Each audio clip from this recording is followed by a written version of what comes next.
All right. So that took a minute. I have this, as you were saying before we started recording, this Rube Goldberg machine of recording audio right now. It's very awkward. I have like TV trays holding everything up, like right now. I haven't seen a TV tray in a long time. That just took me to my childhood. Right? I haven't used a TV tray to that end in a long time, but I found these. Go ahead. It's a very convenient thing, the TV tray. I can't believe we forgot. Fell out of favor somehow. I want to bring that back. A convenient device. I think if you called it a modular table, you could rebrand it. You could bring it back. IKEA's on it in a week. Yeah, you could bring it right back. A modular table. And then, like, if you watched whatever, morning show, eventually you'll have someone up there that will be selling a modular table. One thing that's big this year is the modular table. It's a table that folds out. You can eat food on it. Man. Yeah, right? A lot of culture around the television. Don't know. There's something there. There's some TV tray, infomercial selling you the TV. Right. Do you remember when TV was king? When that was it? That was everything. That TV, yeah. Yeah, that was insane. I love being old enough, like remembering the days before the internet. TV was it, having to like program the VCR. I think one of the sort of early motivators for my interest in technology was having to learn how to operate the fucking VCR so I could tape Saved by the Bell and stuff as a kid, or Unsolved Mysteries. Yeah, that for me it was that too, and hooking up the Nintendo, like being able to hook that up to different TVs and things like that. It was knew how to use like the UHF VHF. Oh yeah, to watch Fox back in the day, TV. Right? Yeah, and the Switchbox. Yeah, that was witchcraft to like old people back then. Oh yeah, that really was. It was really simple too. It was like dipshit technology. It was like a switch that said here or here. And they looked at that like it was voodoo, like it was crazy. I love that I'm like old enough to remember my grandmother being concerned about me like hooking the Nintendo up to her TV. And, like, yes, just kind of feeling that she had to monitor that situation. And now she's like on my smartphone asking, or she's texting me like, send me pictures of my kid, her grandchild, great grandchild. And I love that. I love that we've made that much of a journey across the technical spectrum in my short lifetime. It seems just unreal. Well, my grandma is a Luddite. Still is.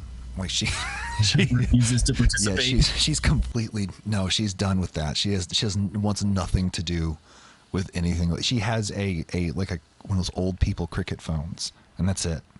That's awesome, man. Like it was just you could see the numbers. That's it. I guess it's more of a prevalent sentiment than I really kind of realized. The guy who does my tattoos, who isn't that much older than me, he's only like 42 maybe, but he didn't get a smartphone until like last year sometime. And I know that because I was like there for one of the first couple of days he had it, and he was just, it's like he had lost a battle or something. He made it that long without having to. You become the guy. You become that guy, right? You're the guy who's like, no phones for me. Yeah. You know what I mean? I like a phone that's a phone. Just call people. Yeah, I forget how like inconvenient having the landline phone on the wall really was. Like when you're a teenager trying to talk to your love interest or something, and gotta worry about what you say. You don't know who to pick up the phone and hear you say some. I didn't date a lot shit. As a teenager. I didn't date a whole lot. In fact, I had 2 girlfriends my entire teenage years. I guess you could say. That's pretty much the case for me. I might have had 3. I dated just long term. I think I dated like 2 different people. Maybe had 3 different significant others through my teenage years. It just lasted a long time. Yeah, I think for me, I was really isolated in those years, and I was a weirdo. So I wanted to learn how to like phone freak. I wanted to be like, I wanted to do all that stuff. I didn't, you know. Freaking was huge when I was younger. I know, remember, right? What was that movie? Fucking Angelina Jolie was in it. Oh, Hackers. Yeah. Yeah. Freak, the king of UNIX. Yes, Lord Nikon. Like Nikon, yeah. That So shit good. was so edgy and so cool at the same time, and it's so weird because now that is so cringe, and it's I don't. Oh my god, Matt Lillard was in it. Yes, he was serial killer. That was his name in that one. Yeah. Yes. This cereal, like, you know, God, Captain Crunch. I know a lot about this movie that I didn't know. I just unlocked it. It just all came out. It was too forthcoming. I think like the first electronic band I really fell in love with was Orbital, because their big song Halcyon Yes. was like the soundtrack. It was on the soundtrack to that movie. That And so Woo, doo, doo, doo. yeah, it's got the, Yeah. the choral pads in it. It's got like the huge choral pads with the female vocals. It's so good. And like the first time I heard that, I was pretty young. I was probably like a teenager, but I heard that and I was like, holy fuck, that's fucking awesome. It was seen so technology was seen so differently then. It was seen with inherently an optimism, and there was this like there was this underground optimism that like technology was going to level the playing field. You know what I mean? And like the classes were going to get flattened, and you know it was all due to technology. This is a new way. That was how it was seen back then. It's funny how that is not how it's seen now. It's seen like that fucking blunder panned out. Yeah. right. I mean, it's like an overlord thing now. My trade, right? So that's what my day job is. I write software for a hospital, and so my perspective on this has been like I somehow managed to get caught up in technology enough to like make that my career, but then I look back on how I came to it and like what the internet has become, and I find myself becoming increasingly more like Ted Kaczynski, where I think we just need to wipe all this shit out. It's just unhealthy. I get you. No, it's so unhealthy. It's one of those things where you realize it when it's too late. You know what I mean? You're like, oh, okay. Well, we've already crossed the Rubicon, so it's too far gone. Yeah. Yep. Caesar crossing Rubicon. Here we go. You know, yeah, it's true. By the way, there was an optimism about it back then. It's it was an interesting perspective. Yeah, I remember that being just this worldwide kind of notion that like, you know, we're going to be talking to people across the planet. We're going to organize. Right. Well, that was like not in the Alex Jones context, but that's when globalism was huge. You know what I mean? That's when that whole global village, the world getting smaller, kind of idea. That's those things hit the ground running because of technology back then, and people just assumed that was what's going to happen. I'm like, oh yeah. I wonder if like robber barons from back in the early 1900s were sitting around like, man, this telephone, man, it's gonna destroy the fabric of civilization. Right. With their hand on mustaches and telephone can't be trusted. Right. It's true. The printing press. Yeah. But if you think about it, like, I mean, all those things, destroyed civilization. I mean, they rebuilt very quickly, but I mean, it was a massive, destruction, like a rot, throughout various sectors. Oh yeah, the discord that came from. I mean, I think they all have a common provenance: printed type, movable type, binary data. Over Morse code or the landline phone. All of these had such an impact on the way we live, and I guess it really does take like a few decades to have that perspective on it. There really are like just paradigm shifts, just huge paradigm shifts. Right. I'm sure like the printed type, they were that's landed gentry were worried about the peasants gaining literacy or something. Right. Oh, it was huge But there was like religiously, if I'm not mistaken, it was illegal to read the Bible. I mean, was it illegal? Yeah, most people were illiterate, first of all, and like to read it without. We're talking Catholic, not Protestant. That's the whole point of Protestant, right? Is that it comes along with the printed press, not literally along with it, but it comes around in time, and it's right time, right moment, where it's like you can interpret these books, you know, your own. You don't need this and that and da da da da. But before that, it was that was not looked. You know, you had to get the education in order to do that. That's how it was seen. It was seen more like a, I guess you could say, from more of an ancient religious worldview, where it's like, well, these are mysteries and you have to be initiated into them. Yeah, you know what I mean? The exchange from like the teacher to the pupil. It's like the whole sacred part about that. Yeah, except for they would just burn you if you did it. You know, you know what I mean? Hop on this pile of logs here. Right. Yeah, they just killed you if you did it, and then the printing press happened, and it's like, what are you going to do? The floodgates have opened. You know, boom. Yeah, can't do it now. Yeah. Yeah, I think I always felt like if there was a quote unquote establishment or powers that be, I think that like that late 90s, pre 9/11, 2000s was like a time of real destabilization. That there was a real question of like, oh, well, wait, how's everything going to go? Because like there's information getting shared so fast, you know what I mean? And innovations are now out of the hands of like the big hands, you know what I mean? Now the little mice are like making little things and you don't even know what they're making now. That, I think that's a huge thing. This sense of there's always been in hacker culture, you know, this sense of anarchism, not like people chucking Molotov cocktails, but anarchism is like decentralization of power, and hackers have always, like most technologies that we're reliant upon now that have been commoditized, or really they have a provenance in hacker culture. Look at Linux. You know, Linux was built by one person who wanted something that had, you know, the GNU kernel had no commercial license. Dennis Ritchie. Have you ever heard of the UNIX terrorist? You ever heard of him? The UNIX terrorist. Yes, I think that's his name. The UNIX terrorist. No, that's a pretty this name. This dude is like imagine a slightly more svelte.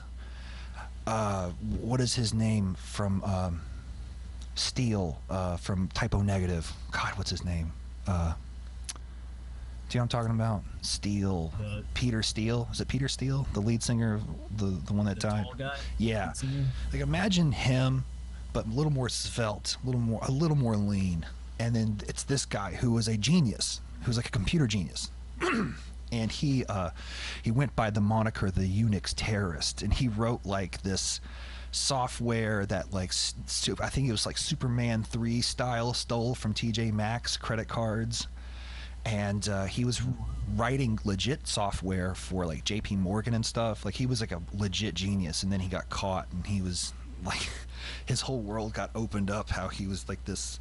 His name was Stephen Huntley Watt, the UNIX terrorist. Yeah, and you got to see pictures of this guy sometime. Like he's just this huge dude, and he has like long cornrow hair. Sometimes he looks like Hacker Man or something. You know.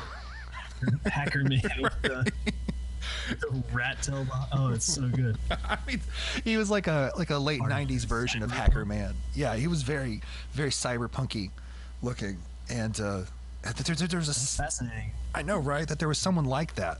It wasn't a movie. I never encountered this. I even have like a book over here about it was like at the height in the 90s of that concern about technology getting into the wrong hands.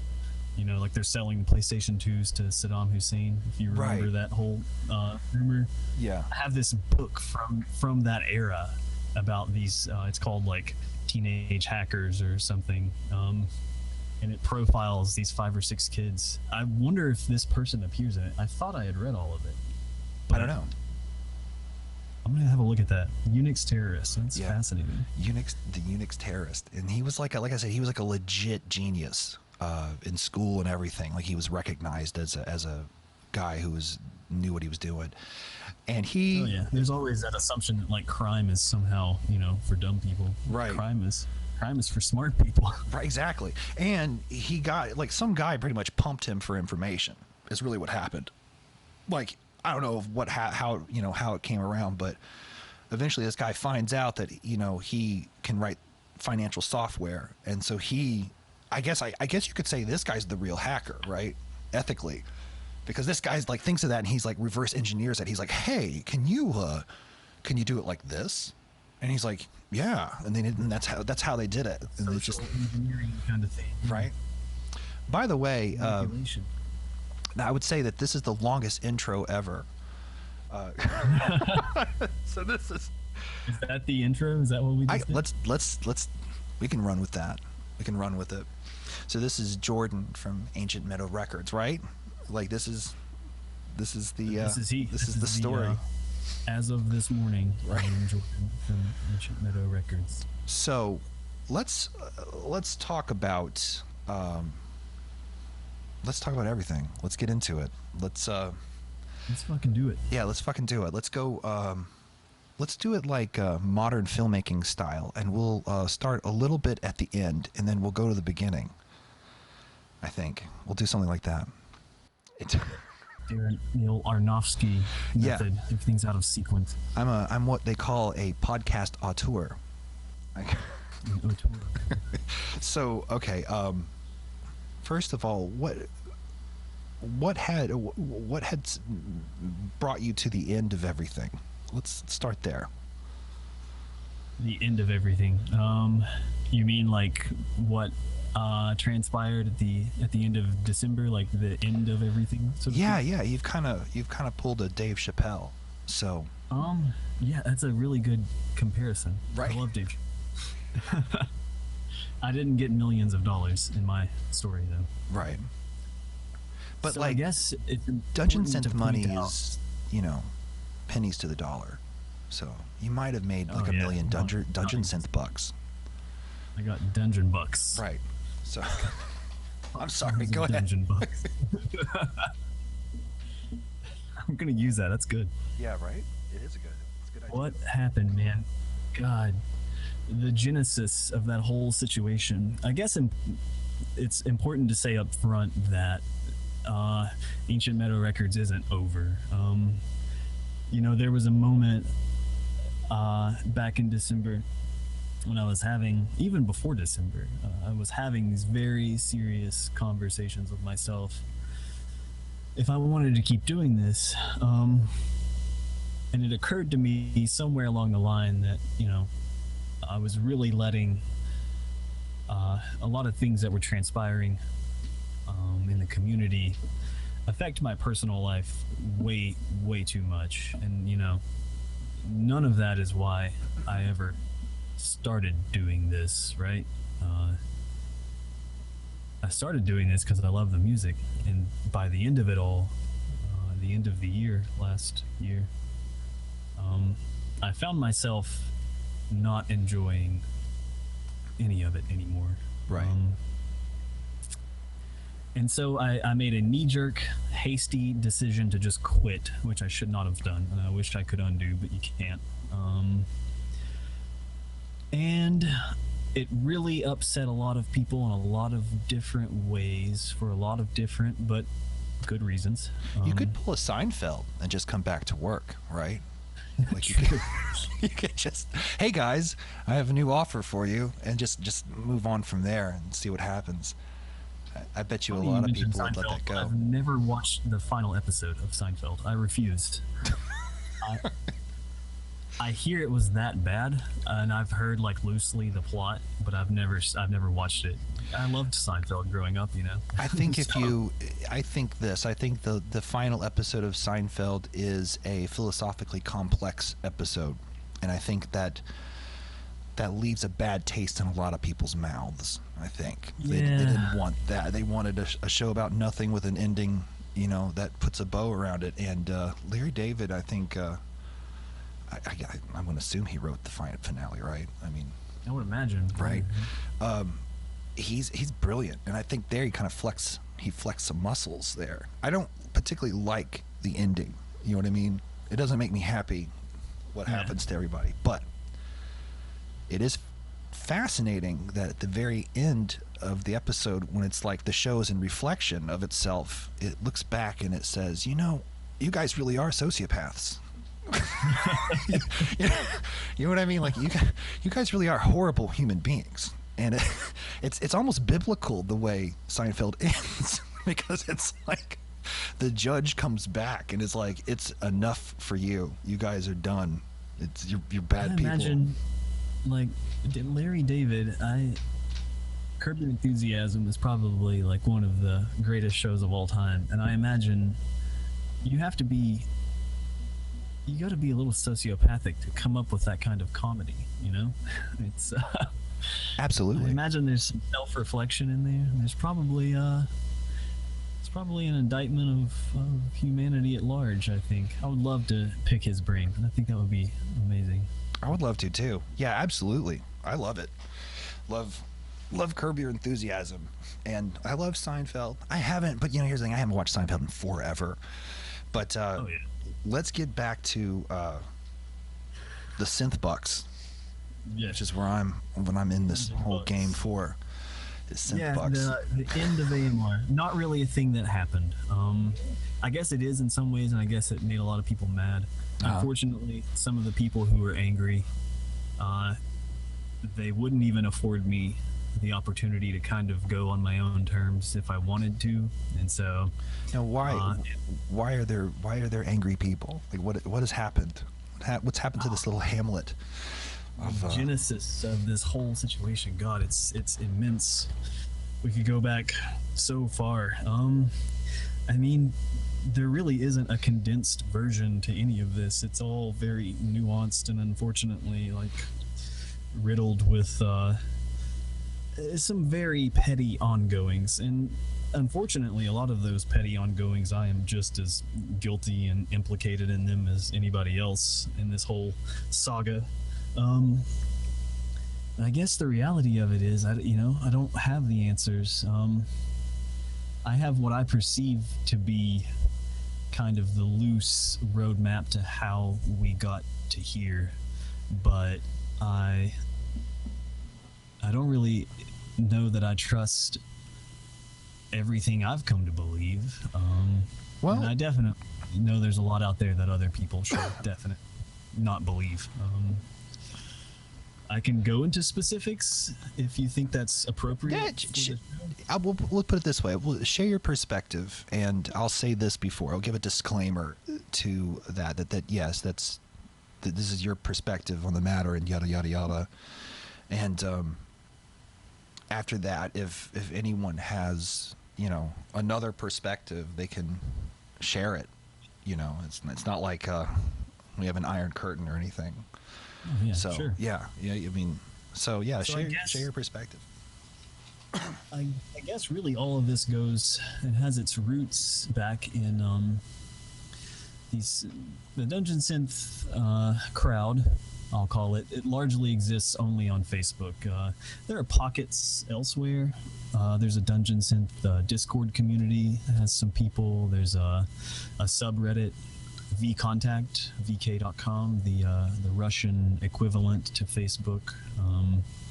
They have a huge Dungeon Synth community over there.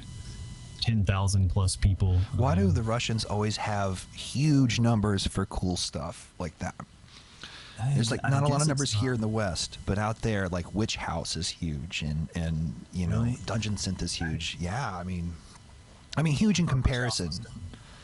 By comparison, yeah. Yeah, to us. I don't know, like, if Russia has, how does their population stack up to ours? We're about 330 million here. Are they? I have no clue. I don't either. I'm gonna look that up. So anyway,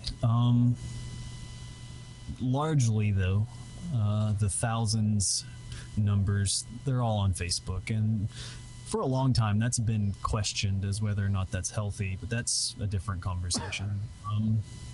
The roots of all of this stretch back to about 2 years ago, the previous administrator of the larger Facebook group had become rather unpopular, and so a new group was started, and I had a lot to do with that early on, and I was a moderator in there. And anyhow, eventually, some things shake out, and the previous administrator, they lose their job, so to speak, in the larger Dungeon Synth group. And I step in their place, and a couple other people. I sort of encouraged the person who created that group to bring in some more mods and kind of make it look like we were really trying, to show people that we were trying to be a little bit more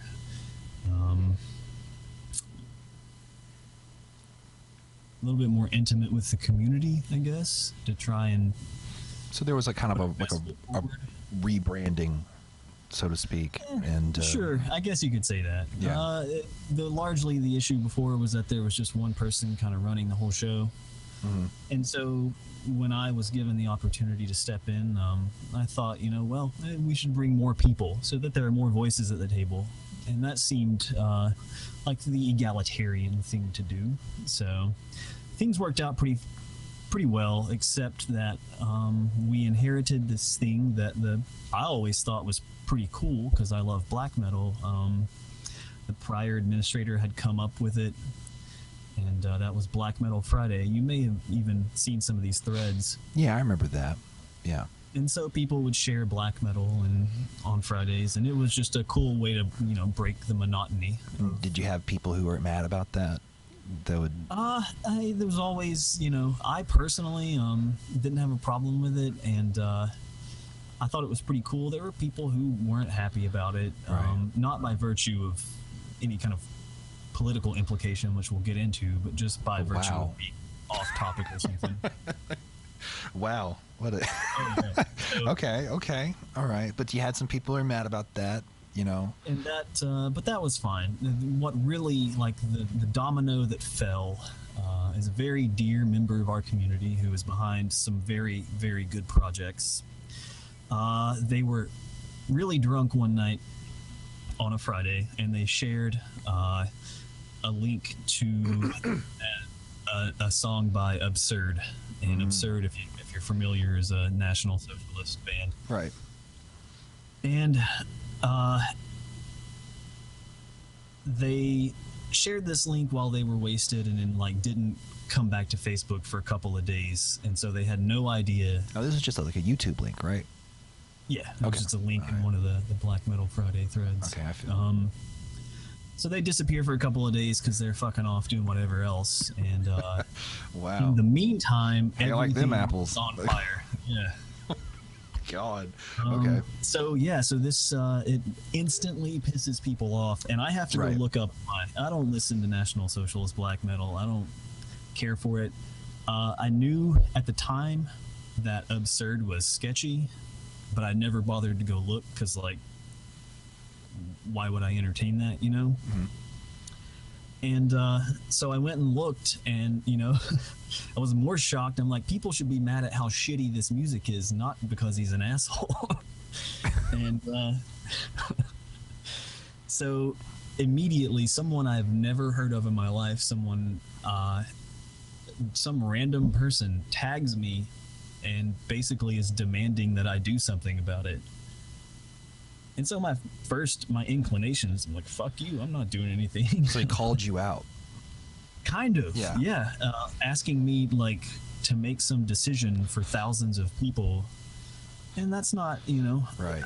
That's across a big line of agency that I wasn't comfortable with, and so that was the domino that fell. That instantly, within I don't know, a day, there are these people in another group on Facebook and I can't remember the exact words that were used, but they basically said something along the lines of, well, it's apparent that the moderators of these groups are far-right conservatives. Something incredibly insulting, especially, I have always lauded myself as a leftist, and I happily will admit that. And so it felt kind of gross being called a conservative for refusing to delete. And I think I even ended up deleting the link. I can't remember exactly what shook out. If I didn't delete it, another moderator did. So this is like this is a microcosm of essentially the times, right? I mean, this is what's going on. Oh, yeah, right. Absolutely.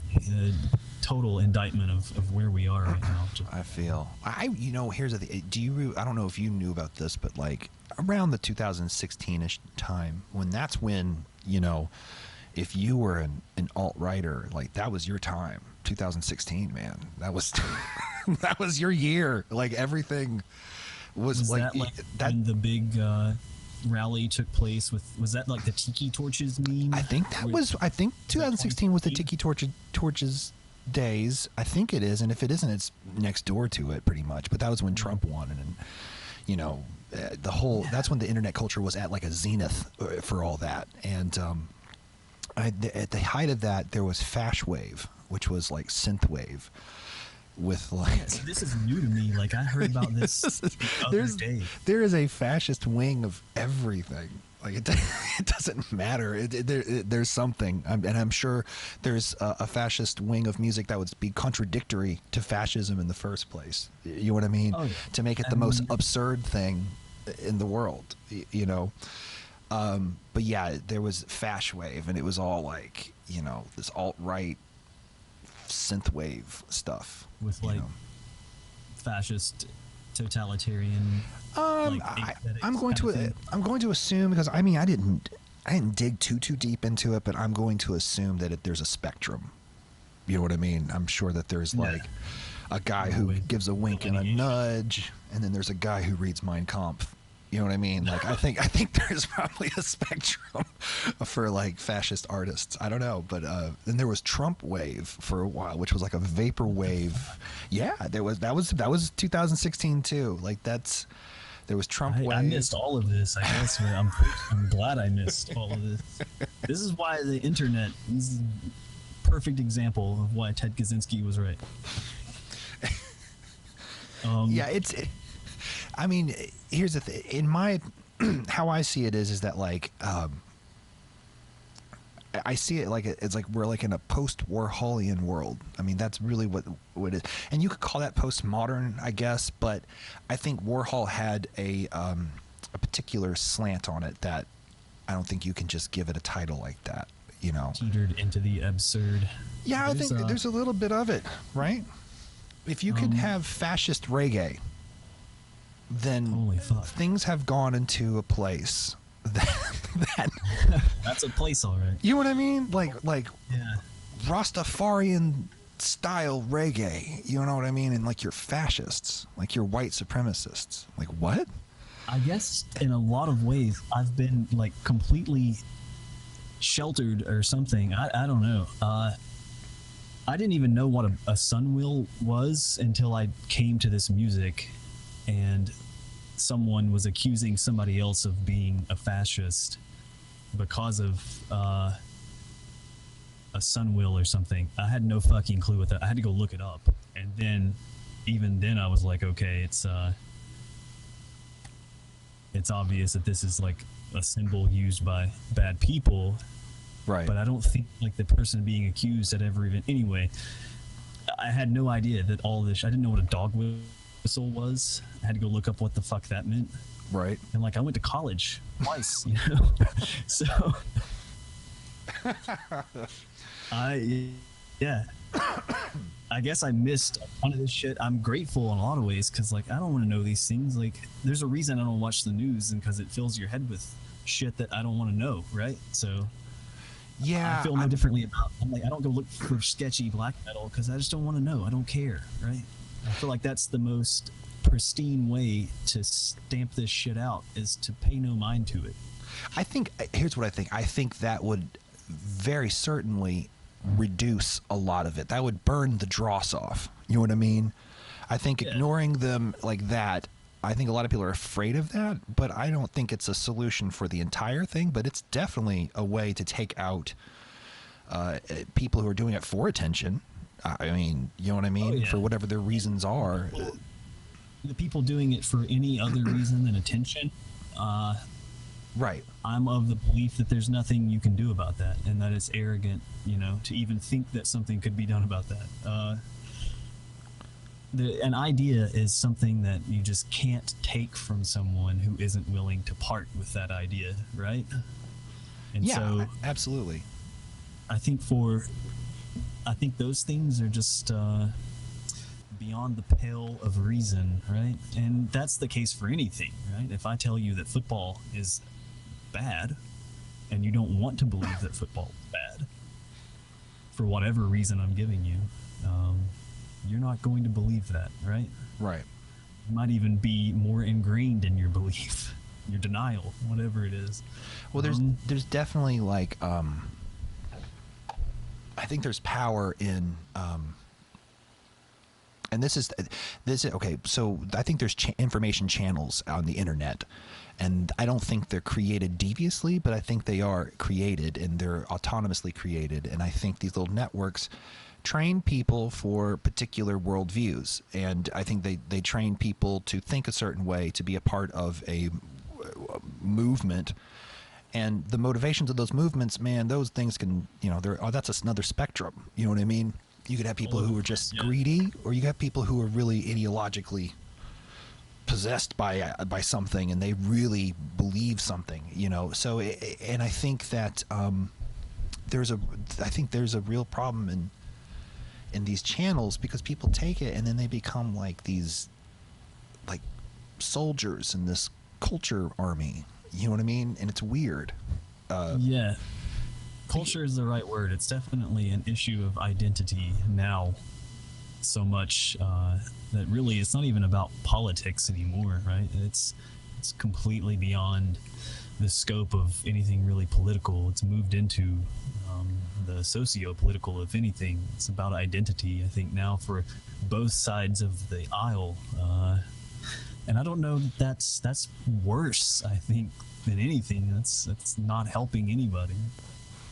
Yeah, I think that, like I said, I think if you really believe something, as long as we're not talking about something on some radical, extreme point of view or side of a pendulum, then more power to you. You know what I mean? If you've considered things, and this is where you've gone to with those, and that's cool.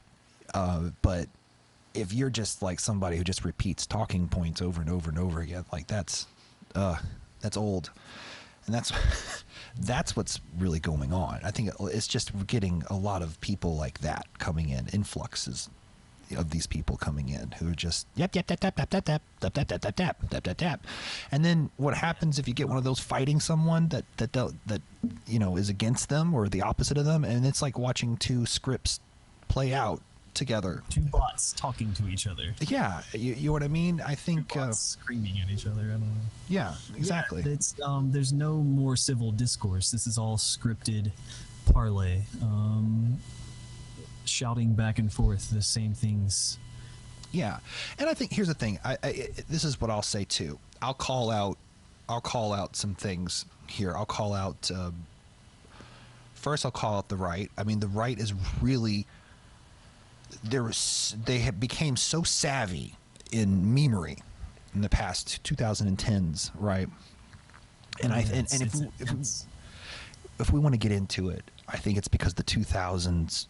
The culture, the internet culture in the 2000s was sort of conservative.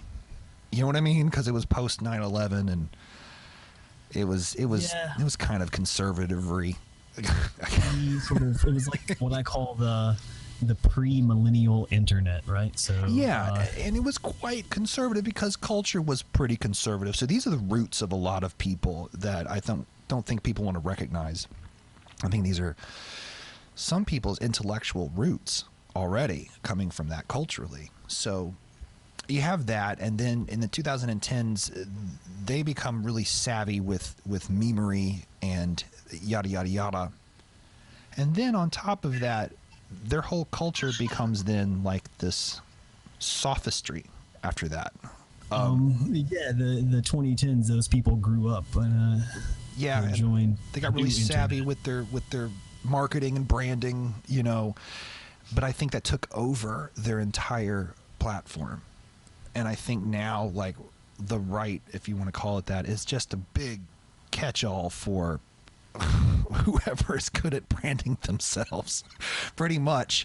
And you could be crazy, radical, or you could be just a run-of-the-mill conservative. It doesn't matter. It just, if you are good at that, the right, like, will push you up to the front. And that's dangerous.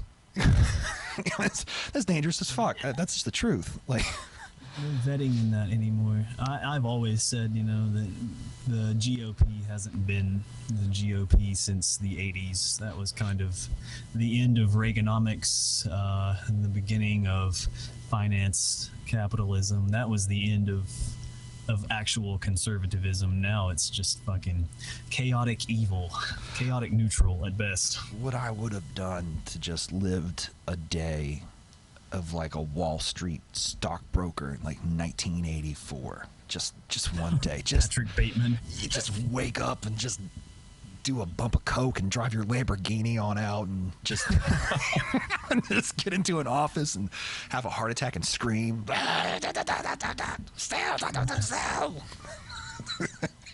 have this kind of personal rule. I don't watch like Wall Street movies, and that includes Wall Street, even though I love Martin Sheen.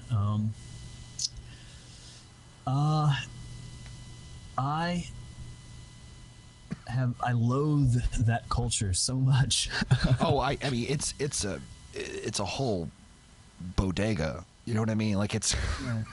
It's just part of the reason, and we'll come back to that conversation. It's part of the reason why I'm so dumbfounded by modern leftists and why they're like currently pointing the cannon at me. And it's largely because I grew up in a time when, you know, my coming to leftist politics was about legitimate Marxist issues, proletarian issues, class inequity, and I was always under the impression that, you know, solving those issues is what solves everything else. The issues with inequity across the class spectrum, issues with identity, all of these things are byproducts of a larger problem, right? I'm sorry, I only hear American.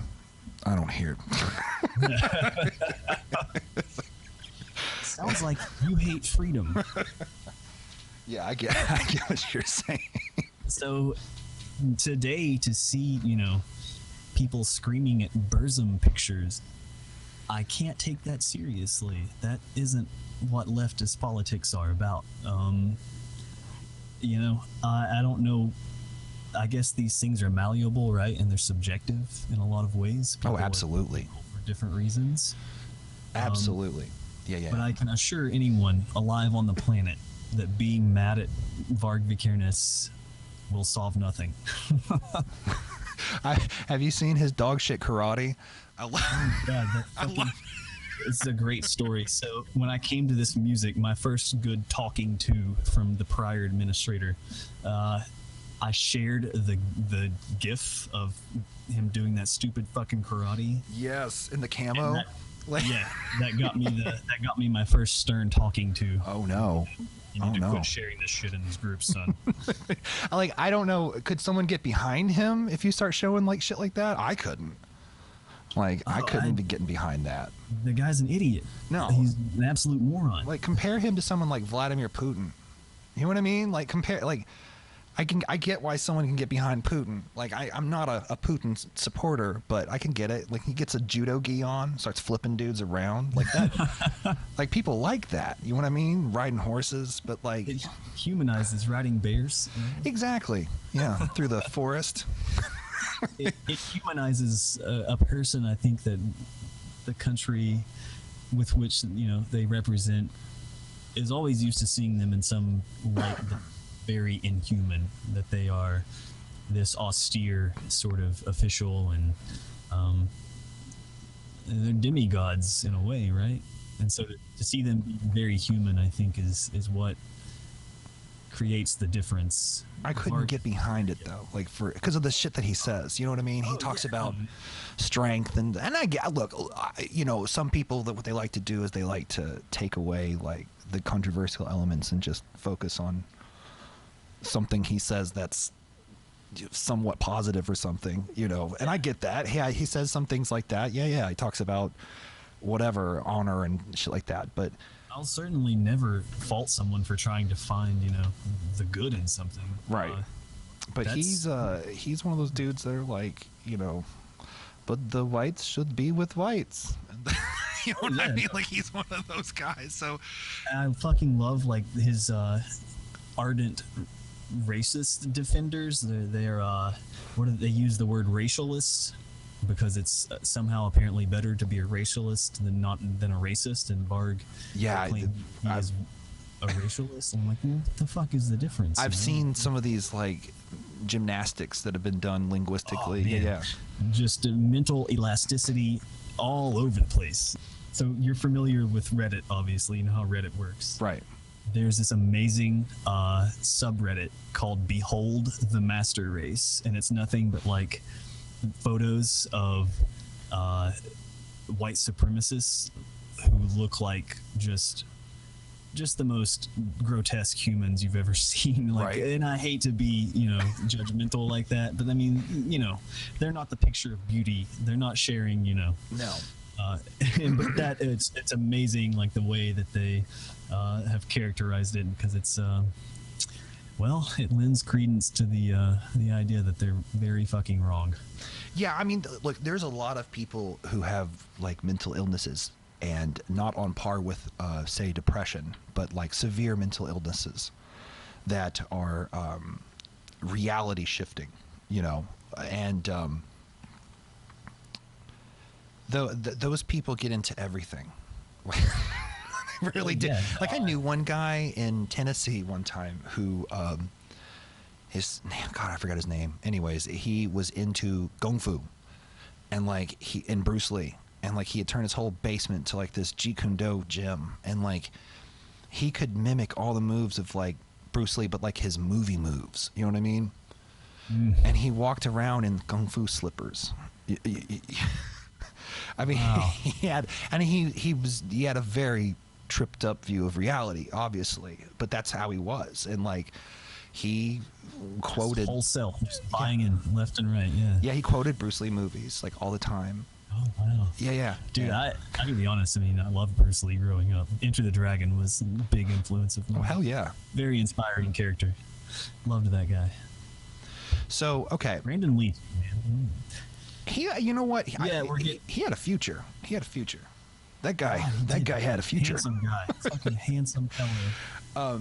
Okay, so anyways, so you've crossed swords with people who are ideologically slightly different than you, but those slight differences have become that's vast divides. 20%, right? That's right. The 20% that makes up the 80.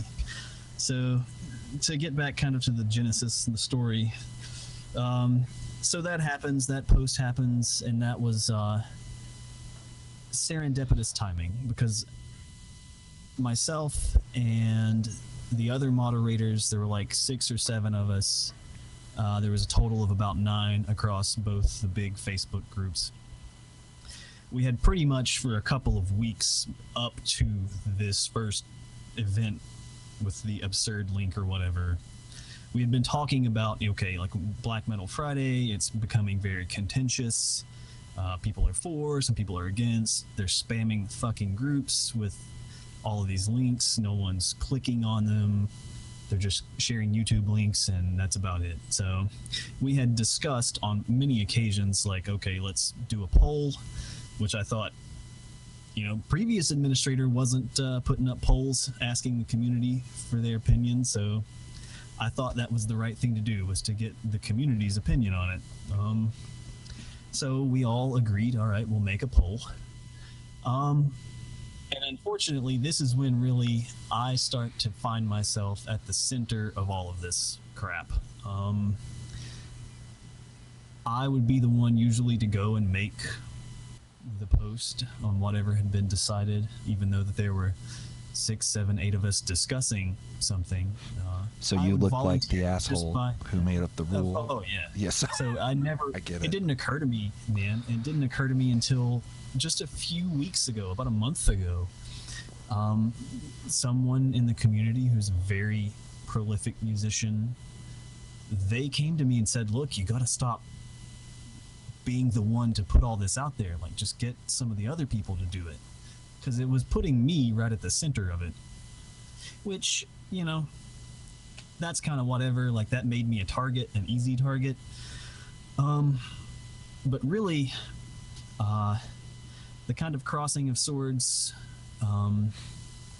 happened. It started at that moment, and it was just serendipitous timing, for better or worse, because we had been discussing just doing away with the whole Black Metal Friday thing, and if we had concluded that that would be the case and just did away with it, all of this would have been avoided. And it's very much a case of like woulda, coulda, shoulda. But so this is all over Black Metal Friday. Kind of the first domino to fall, and then things. So, you know, I don't believe just wholesale deleting these things, right? I think I made it very very apparent that I wouldn't delete something that is considered National Socialist black metal or something. I think I said that, and for many reasons, I think that's fair, because it's all about intent, right? If you're sharing something because of the music, and if it's kind of the thing you would have to go look to confirm whether or not the person who made it is sketchy, then what good is deleting it going to do, right? Because it is definitely a thoughtful response to that. Unfortunately, people aren't like that, right? People ran with it. They took it and just headed down the track. So, I won't be a part of a group of Nazis. Yeah. Unfortunately, one of these people, like, I thought we were friends, they immediately started comparing me to my least favorite person on the planet. And that person comparing me, and the other moderators too, they came in and made this post about, you know, old boss meet the new boss. Very insulting, extremely insulting. And so that elicited a response from me eventually. And it kind of took me aback. I guess they thought that that was somehow not insulting to make that comparison. And so when I got cross with them, in private, mind you, they seemed surprised, as if they hadn't earned it or something. I don't know. So a lot of this boils down to people having personal issues and me putting myself right at the middle of all this. When really, I mean, these are things that we largely tried to go to the community and say, look, how do you feel? Tried to be as egalitarian about it as possible, as you can. We tried to be as inclusive from position of the community in making decisions about how to run these groups as we could, but it was all for naught, right? Because you can't make everyone happy, and that's very much the crucible of this whole drama, is that you cannot make everyone happy. It definitely sounds like you've learned something here along the way about people and dealing with people, specifically online. Yeah, you know, I'd never into this. I'd never ever, when I started Ancient Meadow 2.5-3 years back, I never in my wildest dreams did I ever think I would end up in this situation. Man, I've seen this happen on Facebook 50,000 times, like in so many now, different like, genres of music. I mean, this is just like yeah. it's a natural evolution I've seen on Facebook. It just happens with these People little like groups. have come to me left and right with the same story. They're like, yeah, this happens in every genre, Yep. all the time. This thing, and it makes me kind of sad because I feel like we've gone months without talking about music, and so. Yeah, well, that's what happens. And then what the next step is, it becomes self-promotion, and it becomes a self-promotion haven, and that's like the next step in a group. And you can, I mean, there are some groups who have held it down, locked it down, and have worked it out from there. But after a while, it's just. I really wanted to do that. We, at one point, all of the moderators between these two big groups of people, we all agreed, like, look, these aren't political groups. This isn't political music. This isn't punk, right? It's Don't fantasy talk about music. politics. How fucking hard is it to not talk about politics? Well, apparently Right. it's very hard. So they conflate the people, my detractors. They conflate all of these things solely with me because I was putting myself right at the center. Right, and all of these decisions were done in group with everyone Yeah. else. Yeah, exactly. Okay. Yeah. Yeah. But that's not going to fit the narrative. They need a persona non grata, Right. pariah of sorts. Yeah. So I put myself in that situation, and that's totally my fault. I will acquiesce to that. But you know, they took it too far. They took it way too far. I tried to reason at first with these people and show them, like, look, you know, I'm a leftist just like you guys. I was handing out PETA literature in middle school 18 years ago, you know, like, I've been screaming these same tunes for 2 decades almost. They laughed in my face. Yeah, the okay boomer Jew, right? They were like, okay, yeah. boomer. Right. Yeah. And so at that point, I knew that Go back to Lilith Fair. was beyond reason. They're uninterested in the facts. These are all foregone conclusions. So I knew at that point it was over. There was no getting around the ensuing shitstorm. And oh man, so that went on. That took place over like the course of about 3 months, and there are a ton of little scuffles in between that took place here and there, which I guess is really a good segue away from that horrible fucking topic. So a lot of that led up to ultimately what you and I kind of talked about off the record, about comfy synth. Oh, here we go.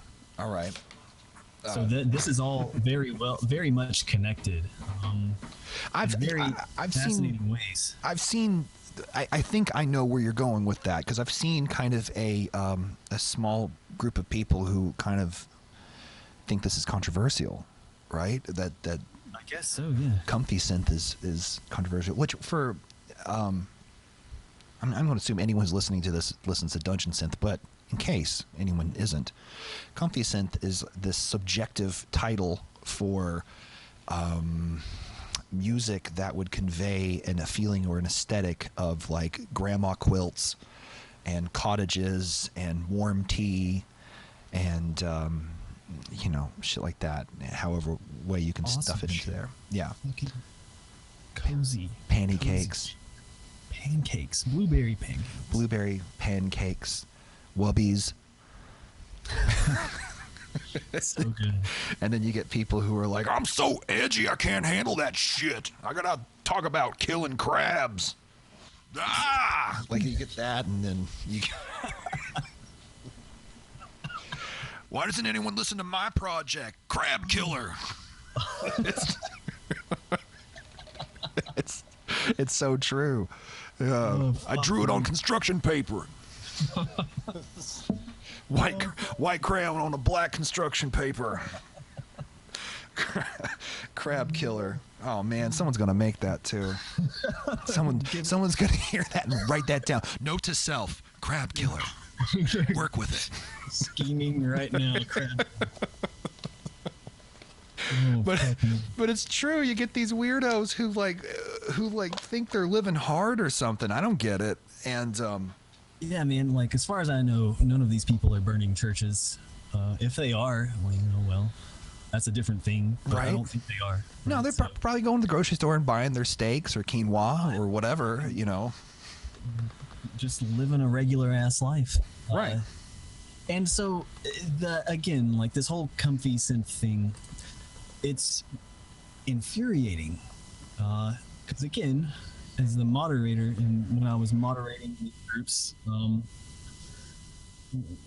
several complaints about the grandma's cottage thing, just across, and like people were spamming it. Can we do away with grandma's cottage, please? Please, and so, can we do away? Part of me is like, okay, they're spamming it. We'll address that. I never once publicly said anything, and never have, against comfy synth. I fucking love it. I own the grandma's cottage tape. Is it cozy synth or comfy synth now? There was a poll. So the person behind grandma's cottage, who is a dear friend of mine, they have officially sanctioned it as comfy synth. Comfy synth. Okay. Correct me if I'm wrong, Grandma, but I'm pretty sure that's... Here's the thing. I agree with that, and I'll tell you why. Because comfy is in the internet vernacular. That's like based or anything else. That's right along with it. Isn't it? Comfy. Yeah, it is. Yeah. I was doubting my own self. Years, man.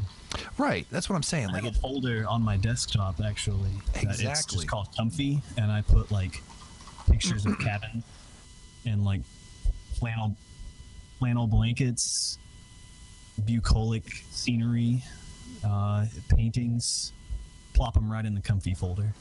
But yeah, like it's I have no problems. I like seeing growth. I like seeing people experiment. I like seeing people crash and burn. I don't mean that in that kind of Schadenfreude way. I mean, like, I like watching projects just shoot into the sky and see what happens with them, and I like seeing people really try to push boundaries. And so to me, I like it. I like any time something new happens. That's always when I'm happy. I love that. I think it's fucking amazing. But my problem and my involvement in that conversation was that immediately some people in a very unpopular group immediately began to claim that I had said something against it, that I hated it.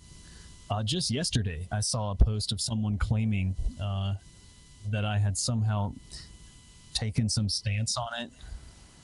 Oh, I get it. Okay, yeah. So they're trying to say that you hate it, so you're being Donald Trump with the group pretty much, and just firing everybody. Me is like this fucking ultra cult black metal cunt, and I'm like, I love black metal. They're not wrong about that. But I also love comfy synth. I released Earth and Cloak, the first Earth and Cloak album, Commune of the Gnomes. I released that, in which that could ostensibly be called the very first comfy synth album, and that was almost a year ago. Humble brag. Yeah, I'm like, it leads to this like these people, are they just lying about me? Is that what it's come to, or are they legitimately that uninformed? I'd say fuck them, man. Just fuck them. Oh, fuck them for sure. Fuck them. Who cares? Fuck them.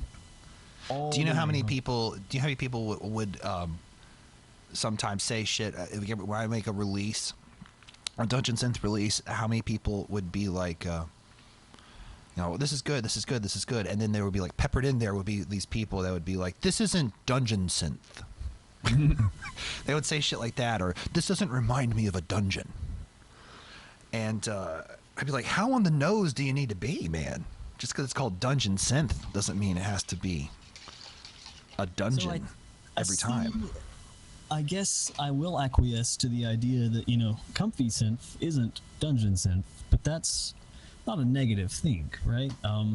That's just a clear distinction between the aesthetics and even the sound in some regards, sonically, of one thing to another, and it's not a negative thing. But they should be adjacent. Saying, like, noise and grindcore, if both have like blasts in them, they're not the same thing, right? They're still two distinct things, even though they might share a lot of commonalities and a lot of overlap. Right. It's okay to have that, that division and that isolation between the two. And so I think for some people, if they're angry that I won't call Comfy Synth Dungeon Synth, then I can't, I'm not going to acquiesce to that. I can't help those people. Right. So, but I think that's a positive thing, right? Mortis won't make an album, I think, with, a cottage on the front with a billowing chimney of smoke. I can't imagine that happening. I would love it, though. Like if he would sit down in a wooden chair, like in a cottage with a fire, with a cup of tea, in like lederhosen, and then have like the mask and everything, but like, or something suspendery, you know what I mean? And sitting down, back straight, very straight, good posture. And I'm imagining like the troll nose, ears, but with lederhosen. I love it. I don't know why he wouldn't do it. Maybe I'm actually onto something here. Or a Christmas album. He would kill it. Idea. He would kill I it. think on sheer irony, sheerly by contrast and irony, he could do a Christmas album and it would be highly successful. Right. I could imagine like his whole garb just being like tinsel and ornaments and shit, and then the troll nose. He half looks like a Christmas elf. I mean, let's just get into it. He half looks like one. He looks elves. If you want to get into the origin of trolls and elves, we can go back into the mythology even from which Tolkien borrowed, and we can connect the two. Trolls and elves, man. Common provenance. All I know is that all those things are of the devil. In the name of Jesus Christ, I rebuke them. It's satanic, and I will not have it in this house. So are you from the South? I grew up in the easternmost county in Kentucky. I'm from the heart of Appalachia. I grew up on a holler. I feel you. It's called. Yeah. I'm very much a product of I guess they consider themselves Southerners. I don't really see myself as a Southerner, but I'm not, I don't really see myself as like a redneck or something, even though that's definitely the environment. I grew up in a coal town. And so, yeah, a lot of that Southern Baptist, I grew up in a very religiously fundamental family, and I did myself no favors growing up. No, I could completely sympathize with you on that one.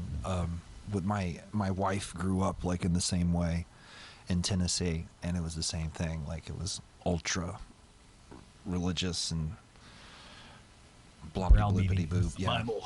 Yeah. Well, see, you wouldn't believe it from hearing me, but I'm from the South too. Like I'm originally from Virginia, but then I grew up a lot in Tennessee, pretty much. What part of I spent some of my youth in Sevier County. Sevier County. I was right around in there in East Tennessee. That's where I was my stomping grounds for a while. Knoxville and Morristown, Rogersville, Hawkins County, all that stuff. Yeah. All those places. That was my stomping. World. We currently live within an hour of each other, and I keep forgetting that. Right? You were you were the second person in this community who I discovered to be in Kentucky, but there's like quite a few of us. So one of the first guys on my label, he's from about an hour away, the Secluded Alchemist. Sage of many different fames, he's in Northern Kentucky. Austin, who's a big supporter of the music, he's in Northern Kentucky. So how do you have you got to release any vinyl? Yeah, I reissued the Casket of Dreams. That's right, with the dragon on it, the pink and pinkish. Yeah, pejorative. I have a question. How did you do that? How did you release vinyl? I've never got to actually sit down with someone and ask them that. So vinyl, I talked about this a little bit in the only other podcast I've done with Jacob Brinkus. He does Midnight Ambiance podcast, and in that one I talked a little bit about how vinyl is done. It's honestly, it's quite a bit less involved than doing tapes, which I found to be that was amazing to me, because I expected just to be totally complicated, convoluted, and it wasn't. So vinyl these days in America, pretty much, unless you go with like one of the boutique vinyl plants, I think there's one in Ohio, up in Cleveland, but pretty much all of the brokers of vinyl media, they go through this company in Czechoslovakia, I think, the Czech Republic, and it's called GZ Media, GZ, George Zebra Media. And so companies here stateside broker for this plant. I think the plant used to have like their own business to consumer end, and they would like take orders from people, but I think they stopped that. I think now they only deal with brokers because they've grown, and they're currently the largest vinyl manufacturer in the world. And so basically the process with Casket of Dreams, I had to track down the artists first, which was almost impossible, but I was able to track them down. It's actually two people, and I got super lucky. So Casket of Dreams, the record itself has this really kind of awesome story behind it, in that it almost never happened. So both members of Casket of Dreams are or were members of some very prominent black metal bands, and they were living together at the time in the 90s in California, and they had some leftover studio time, like a few hours, and so they banged out that album in, I think, a day, 2 days maybe. And they had a borrowed keyboard. They had to return the keyboard at one point, so they had to get the album out. And at the time, they were listening to a lot of Mortis. I think Stargate had just come out, and they were really into that era. And so the CD was made back in '98. The label that issued the CD first, Wild Rags, their owner got raided by the FBI for tax evasion. Whoa. So the CD had just been pressed. I think he'd ordered 5,000 copies or something ridiculous, like back in the 90s when you would do that. Right. And so they got raided by the FBI, and all of the remnant copies of the CDs that hadn't gone into circulation to distribution or whatever got confiscated. So it's actually not known how many copies made it into circulation. So even finding the audio, an original rip of the audio, when I found the artists, thank goodness one of them had kept it. One of them didn't even have the CD anymore. And so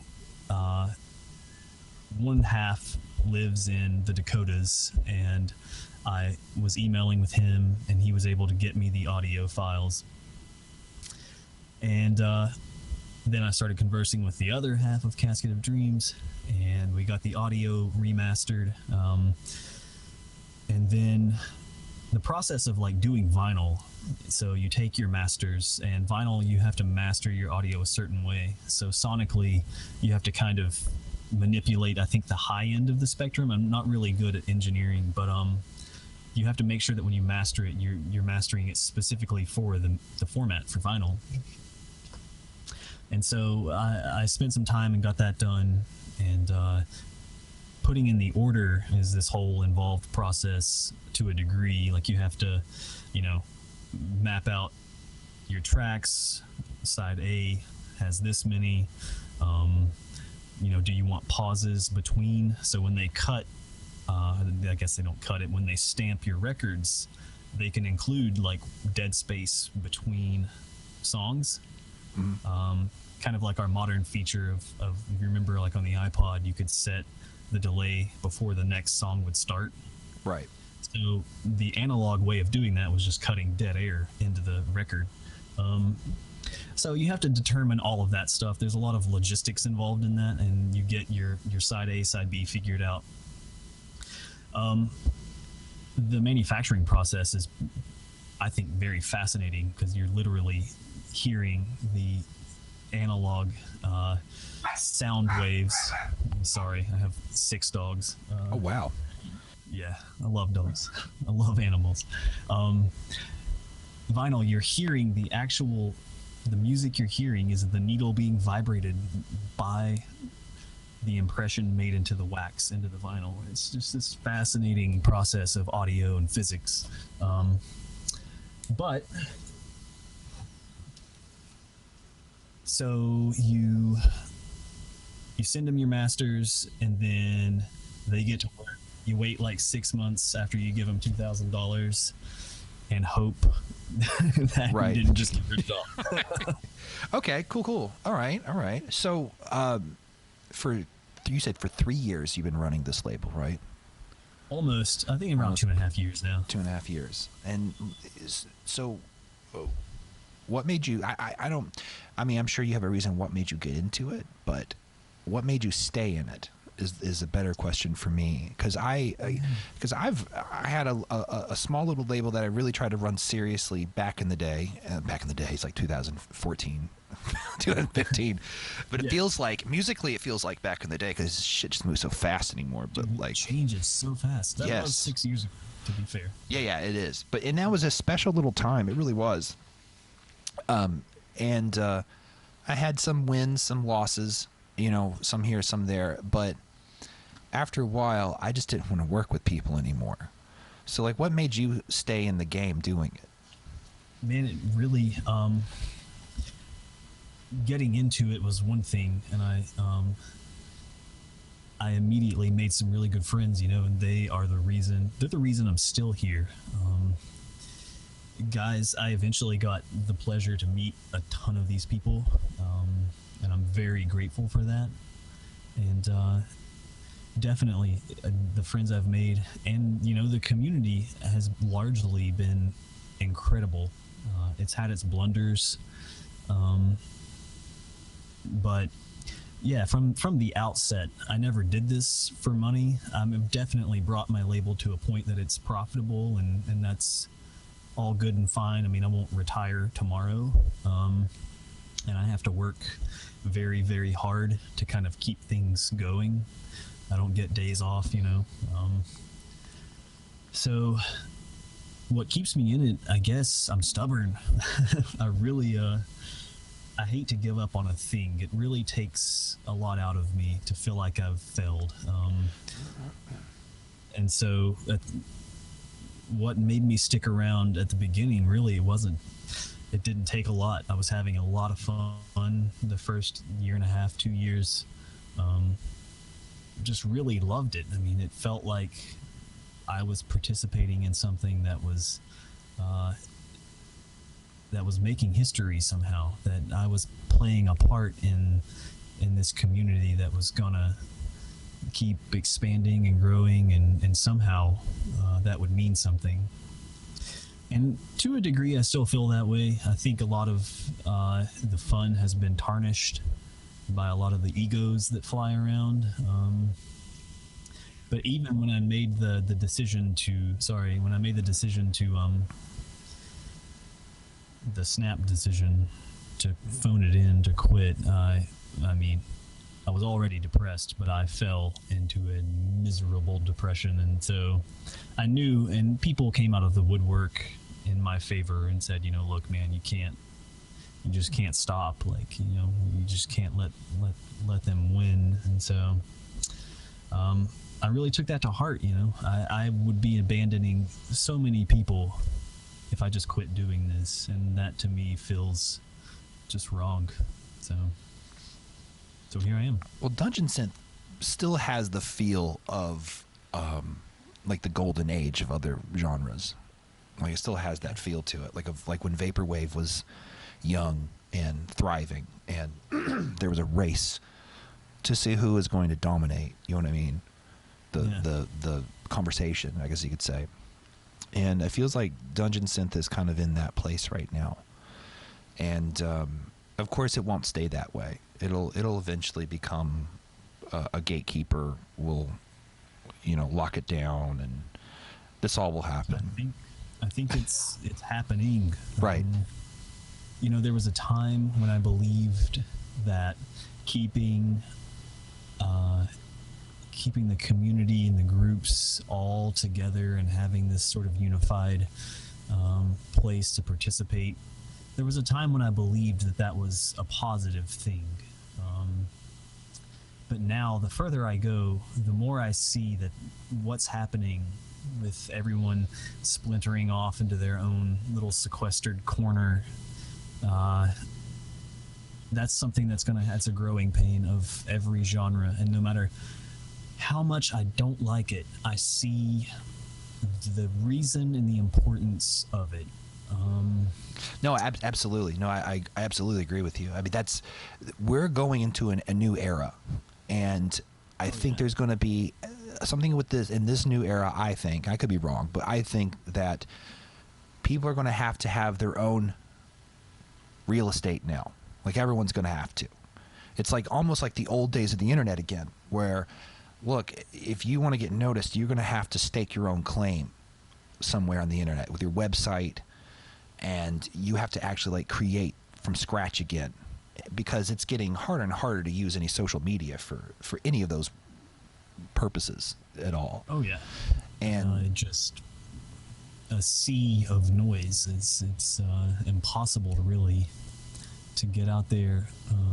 For some of the guys just starting, some of the people, I won't just say guys, some of the people just starting, labels or blogs or music projects in this genre, more power to them. They've got their work cut out for them, because it's definitely a changing battlefield. It's curious. I'm always interested to see what the future holds, and I want to remain hopeful despite all that has happened in the last couple of months. I want to be hopeful that everything will kind of pan out and that everything will be okay. That might be wishful thinking. Look at black metal. Black metal, the same shit happened, and it appears to be okay. Yeah, I mean, everything's gonna be okay with any little scene and stuff. It's just that you'll never get like the puppy love era. You know what I mean? You'll never get that back. It just goes away and boom. But I think that I think if people started doing that, if they started kind of staking their own claim and working their own angles like that, like, I think that would help artistic content creation, music, things like that. Because now we're talking about people taking things into a laboratory instead of a socially driven hive mind. You know what I mean? Which is kind of what it's been like for the past 10 years. It's just been, do you like this? Do you like this? And the hive mind's like, yes, no, yes. And you have to hear all of that if you want to make anything, because it's got to get, these checks have to come up through it. And because if not, you're going to have one of those people. This is not that. You get those people. This is not that genre. Let me tell you why. And it's just, it gets ruined. So yeah, I think that's what's happening right now, and that's why people splinter off right now. But I understand, as for someone in your position of like when you're trying to like wrangle these groups and deal with it and stuff, because like it's not just your friends and socialization, it's like your business too. You know what I mean? Like, this is like one of your lead generators. You know what I mean? And so when it starts to behave poorly, it affects you very differently than other people. It gives you more of a sense of emptiness than other people will. I had this. It was such a hopeful moment when I started Ancient Meadow. I sat on the idea for, I think, at least like 6 months. I just kind of pissed around the idea. I didn't dive right in. But at that point, I've started 2 other businesses that I still run and I still have, and they're very much your run-of-the-mill, regular old business. And I taught myself a lot in building those businesses about, finance and doing things by the book. And I told myself I would never, ever let Ancient Meadow be that, because I didn't want to bastardize my passion project, which is Ancient Meadow. What are your businesses, if you don't mind? So, sure.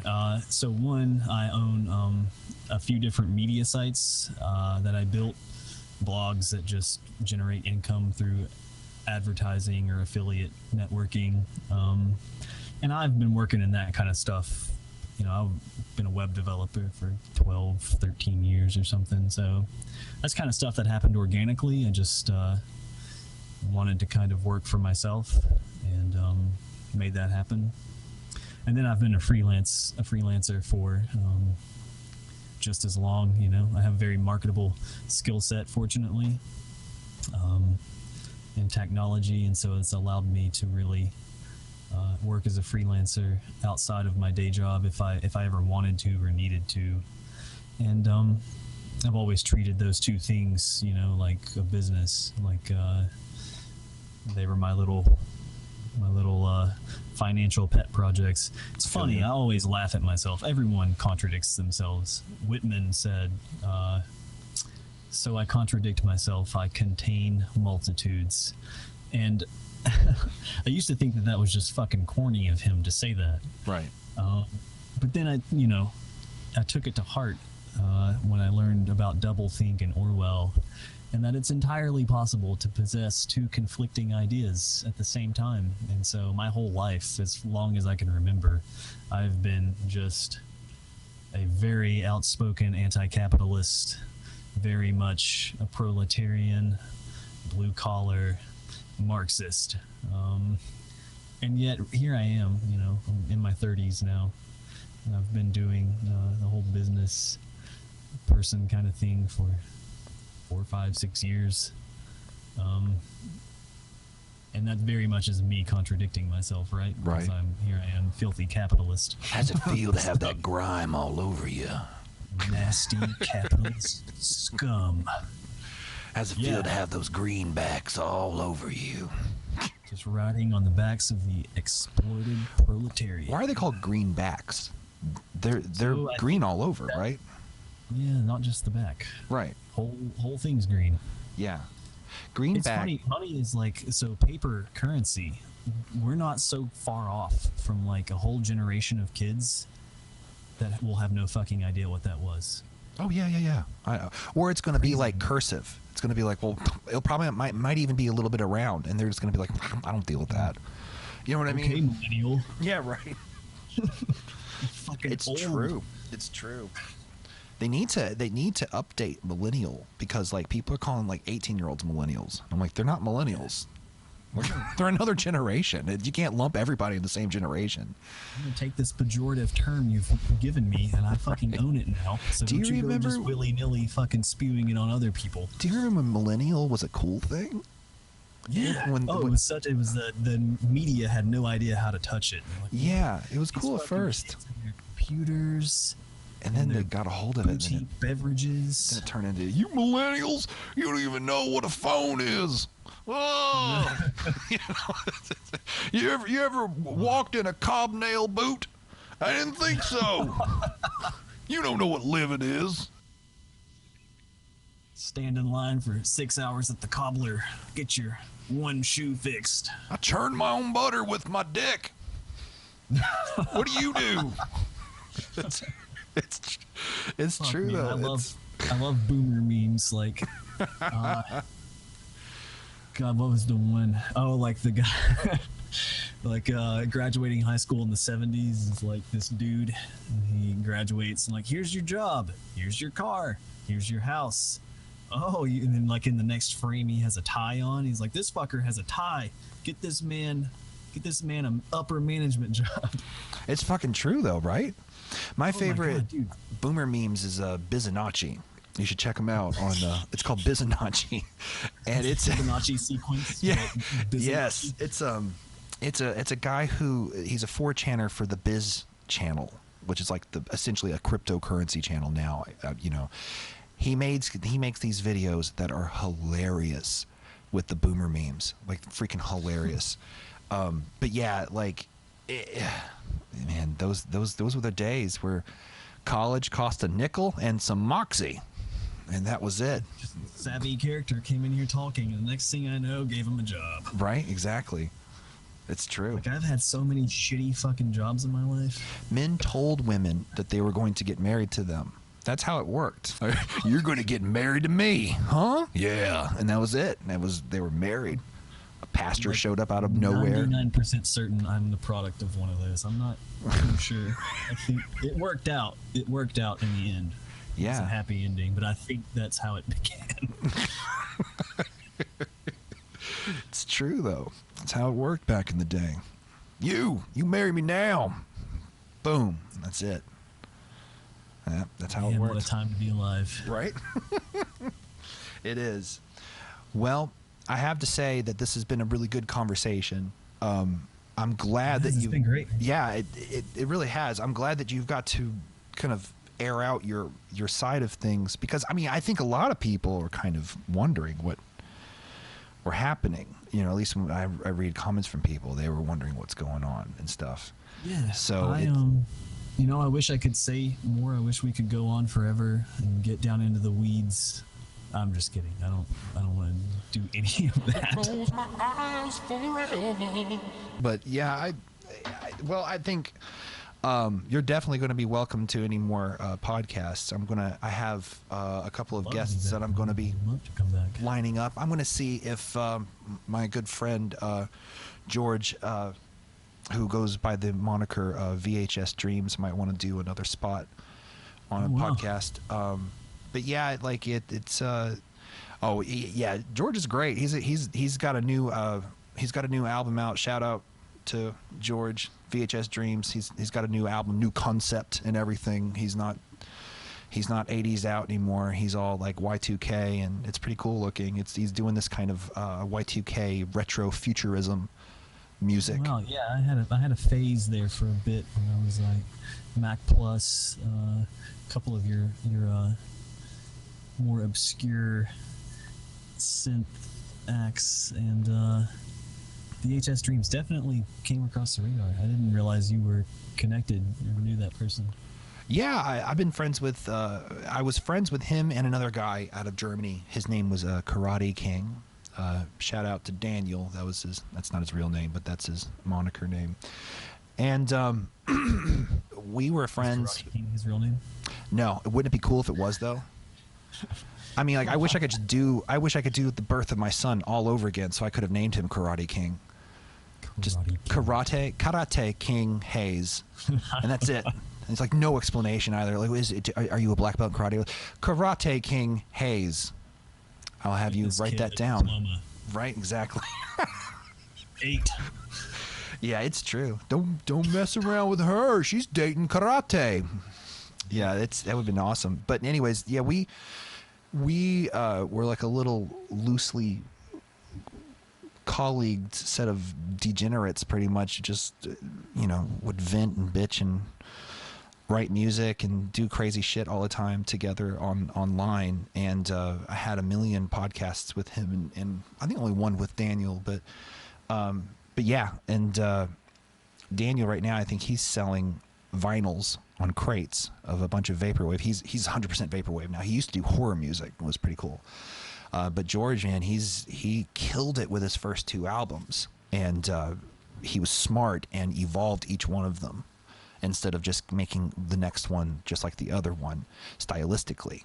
So now he's able to take this huge jump from his first album till now, and he can legit do it because he's not going to freak anybody out by doing that with that. So yeah, it's pretty cool. It's pretty cool. He's wearing like these. You mentioned horror music. You should put some fillers out and try to talk to a fellow by the name of Christopher Ashley. He owns Children of the Night, Foreign Sounds, but he's also behind a few projects, and one of them is Slasher Film Festival Strategy, I think it is. It's his kind of like Oh, what was the composer from the Halloween movie theater? John Carpenter. John Carpenter. Yeah, it's his.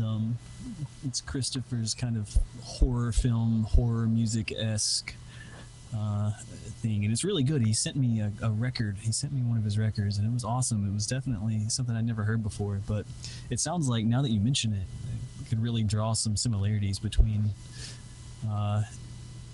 VHS Dreams and this guy and Chris. It's I wonder if they know each other. I don't know.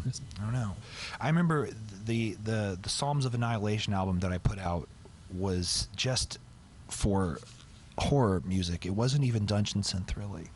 So, Yeah, but Dungeon Synth people Yeah, like Demons, were the only people that I could like pitch it to though. It was a weird Go to, pickle that I yeah. was in. So, yeah, crazy idea. It's Start true. a Facebook group. right. I'm starting up a new label. It's a special. It's going to be a specialty label, pretty much.